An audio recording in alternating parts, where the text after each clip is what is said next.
It has not been a good summer so far for Celtic. First, they lose Ange Postecoglou. Now they lose Jota. And the big question is, who will be next to leave Celtic? Welcome back, guys, to Fog Football for your daily transfer roundup. And Jota, obviously, the big transfer of the day. We made a video on it earlier, but just want to pick up on it once again. 25 million is the rumoured fee. Is it a good amount of money? It does sound good, in my opinion. However, when you factor in that he's got 4 years left on his contract, and you factor in that Benfica have a 30% sell-on clause that Celtic have to give them once they sell him, and then you factor in that Celtic paid 7 million for him. So when you look at the profit that Celtic are going to make, it's roughly £10 million for a player that is probably considered, when he's at his best, the best player in the league, with 4 years left remaining on his contract. When you break it down, and considering it's a deal from a Saudi club and they're supposed to splash cash around like it doesn't matter, I think when you factor in those things, the money doesn't seem that good. It doesn't, but when you look at it, people just see 25 million and that's exactly what they're going to see. But you're right, once you factor in 30% and you factor in the fact how much they paid, I think they could have. And he's on a 5-year deal with 4 years left. But see, we're never going to know, right? This deal's been in the pipeline for a while. Like 2 weeks. Do we really know if Celtic pushed them for more? Like, it's not like with Tierney where you seen a 15 million bid rejected at 20, then they agreed on 25. What do you think? Do you think this team came with 25? Or do you feel like Celtic did try and negotiate a better fee? We'll never know. Maybe the deal was less than... Although what I would say is, with transfers and speculation, there's so many news sites that the slightest hint of an interest in a player, it gets reported. This deal pretty much wasn't reported until earlier, mid last week. And when it was reported, £25 million was basically the fee that we held. Yeah.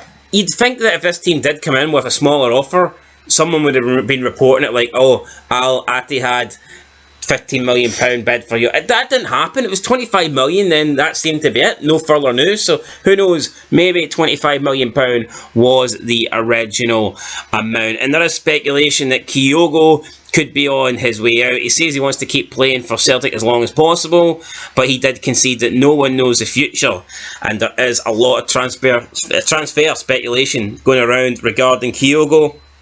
Could be a horrible summer for Celtic if they lose Kyogo. I think the fact though, if you lose a few of them, more will go. Like if Hatate goes, Jota could be the beginning.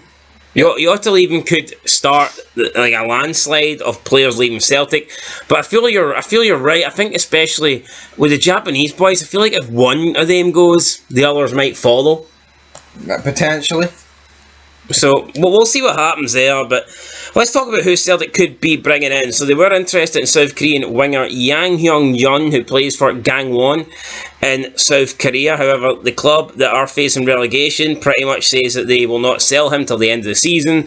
Obviously, their season is still going, and they pretty much said no to a move. So it looked like Celtic were going to have to wait until January. However, it seems like maybe the move could happen after all. Yang Hyung-Jun is almost desperate to play for Celtic, and he says that the club have backed down on their pledge to actively help him land a move in Europe. Therefore, he's going to try and help himself, and he has offered to give his remaining wages if Celtic's transfer fee is not enough in order to force this move this summer. It's not weak for Celtic. I mean, they've got all this money for Jota, and here they are, can't afford this guy for the Korean League. Yeah, put the fucking money in. I believe it was 2.5 million that they bid it. If this guy will not be on more than... This guy can't be on more than a couple of million a year. Surely not. He's playing for a relegation-threatened team in the South Korean League. He will not be on a couple of million. I'm saying at the absolute most. And he's only at 22, 21. So come on, this guy's probably not on that much. So we're halfway through a season. What do you think the remainder of his wages is? Maybe £500,000 at the most? Yeah, at the most. And Celtic can't just be like, this team, yeah, here's an extra $1 million, give us the player now. Exactly. Pretty weak for Celtic, especially considering we heard about this war chest that Brendan Rodgers has. Well, when's he going to open this war chest? When is he going to make these moves? I don't know, I feel like if it was Ange, they would just go and get this guy. Possibly. But with Celtic got this whole Asian connection in place now, How much is this Celtic scouts or whatever, the Celtic system, looking at this player, and maybe Rodgers just isn't that interested? Could be that. Could that be the case? He'd rather a Premier League... Rob Holding, damn it. No, but I think that's a fair point. Could be. Celtic did say they were going to keep this connection going. They were going to look to continue to work in the Asian market, but maybe Brendan Rodgers, maybe he doesn't want to do that. Maybe that doesn't suit him. Well, if that's the case, then probably they should pull out the deal and don't even look at January for him. And try and sign whoever they want to sign then. Or whoever he wants to sign. But Rodgers has already made, 2 signings? Yeah. None of them are for Asia, so... True. But it was Ange, they both would have been. Yeah, so there you go. A-League, J-League, whatever league you want. As long as it's from the Asian continent. Anyway, let's move on. We've talked about Celtic for quite enough. Although I will say, some Celtic fans are worried that centre-half Carl Starfelt may be leaving the club because his girlfriend, Jacinta, left the Celtic women's team. I just do not see this at all. Why would she leave the women's team before he left the men's team? He is not deciding his future on what Jacinta does. And this isn't a sexist thing. This is simply men's football is everything and women's football is not that important. And this guy is not leaving Celtic because his girlfriend's leaving Celtic. If anything, it would more likely be the other way around. If they wanted to stay closer or whatever. It would be if Carl Starfelt got a big move to the Premier League, then maybe she would follow him. But he's not going to leave Celtic just because she has left Celtic. So I think Celtic fans worried about that.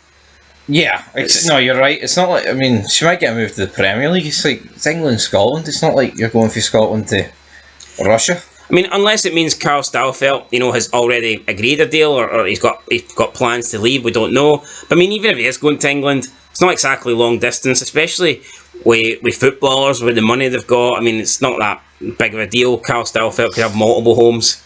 It's like, no, it's not a big issue. Exactly. It's not like he's only going to see her like once a year if he did move to England or whatnot. Anyway, enough about his personal life. I couldn't give a shit. Yeah, we could not give a shit about here. What we do give a shit though is let's talk a little bit about Rangers and the fact that Yanis Hadji could be on the move. Now, we made a video earlier on the channel that Serie A club Leeds are interested in Hadji, and there is, I think, a lot of Serie A clubs are catching on. They're going like, you know what? We seem to get a lot of good players from the Scottish Premiership, whether they're Scottish or not Scottish. And I think a lot of clubs now are looking at Scotland. Yeah, I know. I said that earlier in my vid. Ferguson, Doidge, don't need to talk about all those players again, but it's what's happening. Hickey as well. And the fact is with Hadji though, international, not exactly, Scottish, he is a Romanian. And he used to play in Serie A for Florentina, which I never knew about. And talking about Leeds, also Aberdeen's Ramadani, made a video on this the other day as well, is on the verge of joining Leeds apparently. So if Leeds have their way, they might be signing 2 players for the Scottish Premiership over the next couple of days. So that'd be interesting from them. Sportroo.com are reporting that Aberdeen are also interested in Yanis Hadji. I don't see that move materialising. Not quite sure how much Hadji's on at Rangers. I just don't see him taking the drop from Rangers to Aberdeen. Why would he? And how would they afford it? I just don't see it happening. Now, Aberdeen came out and denied this, but Sportroo are apparently claiming that Aberdeen are interested. Rangers are going to want it at least at the minimum 5 million. And how Aberdeen front on 5 million? Unless it's like a 6-month loan, but no, it's never happening. Even if he was out of contract, I couldn't really imagine Aberdeen paying his wages. Yeah. But to pay his wages and pay a transfer fee, I think we can come to the conclusion that Donald Trump would say that is fake news because it's just not going to happen. Makes St Mirren great again. And while we're talking about Rangers, let's just finish off with a little bit of news about Malik Tillman. So, according to several websites and Derek Ray on Twitter, the reason Rangers never signed Malik Tillman on a permanent deal was because Bayern Munich retained power and that they had the option to buy him back. According to Derek Ray, they ultimately held the cards, so Rangers did not deem it worthy of buying Tillman in case Bayern Munich wanted to obviously invoke that clause sometime down the line. I'm not buying that. Who cares? Yeah, I mean, the fact is, if Rangers signed Tillman, they would probably be looking to sell him in the future anyway to profit on the $5 million that they paid for him. Yeah, so, it's not like the buyback clause would automatically mean here, Bayern would buy him back for exactly what you bought him for. Yeah, I'm sure there would have been a decent profit for Rangers. I'm sure they could have maybe got, what, 12, 15 million? Something like that. I think he's full of shit. I think it's just a case of Bayern want a Premier League club to buy him because they know they're getting them more money. Yeah, I would argue that. Plus, I think Bayern Munich will look at it as if they get like a percentage in the transfer clause. If Tillman is leaving a Premiership club, he's going to go for a lot more money than he would go for if he left Rangers. And that is a sad reality. That's it. Because everybody... Brentford and Brighton are in for him, so... everybody in the but Premier Rangers League... are getting $1 million. Yeah, Rangers are getting $1 million if he leaves, and that's a joke, to be honest. I mean, considering Rangers never signed it, it's good for Rangers, like, but it's a bit embarrassing that Rangers are actually getting away with that. So, good news for Rangers, but I don't really agree with it happening. Speaking of Celtic and players leaving Celtic, Adam Montgomery has left. He has joined Fleetwood on a long season loan deal. I don't think this really affects. I don't think this affects Celtic at all, to be honest. Nope. But when I read this earlier, it sounded like he was permanently joined. But I do think that it's going to be disappointing for St Johnstone because they would probably want it to have gotten back. I thought he was one of their best players last season, and I think he could have definitely done a job for a Scottish team, whether it be permanent or on loan. But yeah, he's away to Fleetwood. He'll join up with Scott Brown. Scotty Brown, so you'll see alongside the COD Army. That's the name of, I guess that's the name of the Fleetwood, the Fleetwood Ultras or something, or just the Fleetwood team. The COD Army, bit of a weird name. They'd probably get battered. Anyway, moving on. Dundee signed Norwich goalkeeper John McCracken on loan for the rest of the season. 23-year-old joined Norwich age 16, but is yet to make a first team appearance for the Canaries. And Dundee have now added him to their list. Interested to see how Tony Docherty will do this season at Dundee after leaving long-time manager behind, Derek McKinn's. Do you think Tony Docherty can keep Dundee up? No, they're destined to go down. They're not, I mean, signing this guy's never played a game for Norwich, the team he's been at his whole career. What sort of signing is this? Sounds shite to me. Yeah, not really good, is it? And last but not least, guys, Stevie G, Gerard, has made his move to the Saudi League. Yes, he has joined Al Etta Fag. I've no idea how to pronounce that. That's what I called it earlier, so that's what I'm going to go with. Al Itafag. Aye. Ali. Al Itafag. I see CJ Nova put up on Twitter. It's like when you're trying to read the takeaway menu.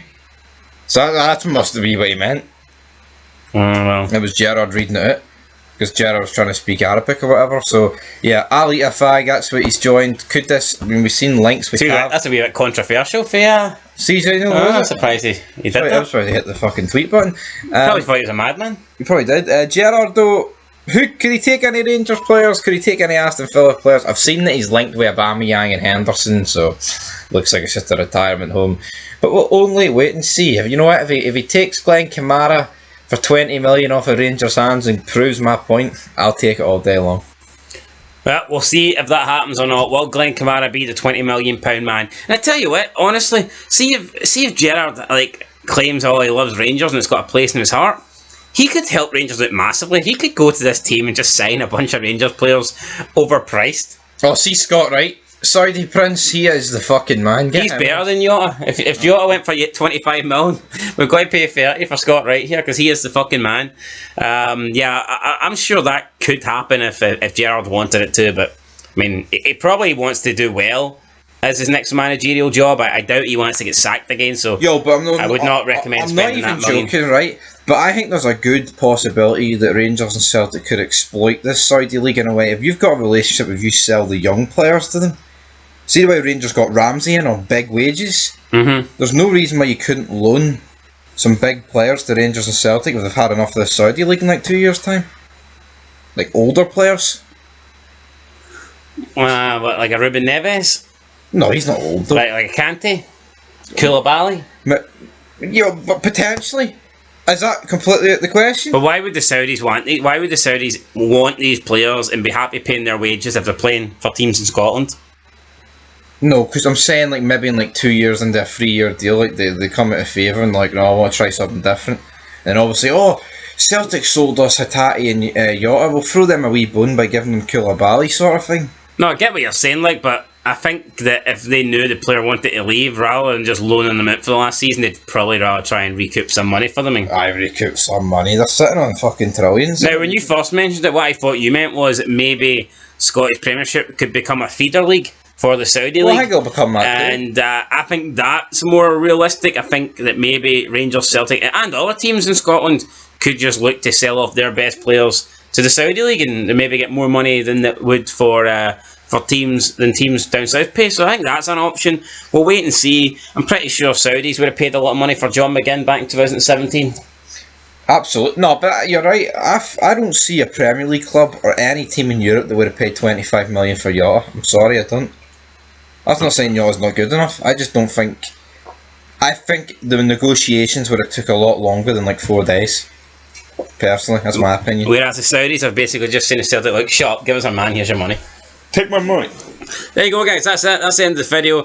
Let us know your thoughts down below. We'll catch you tomorrow for more football news. I believe there's a bunch of friendlies on tomorrow, a bunch of pre-season friendlies. So, yeah, stay tuned. Cyril Dessers announced tomorrow. Stay tuned. I said it would be today. I got my facts wrong. It's going to be tomorrow. Tomorrow is the day. Anyway, guys, catch you in the next one. Being Fog Football. Thanks for watching and peace.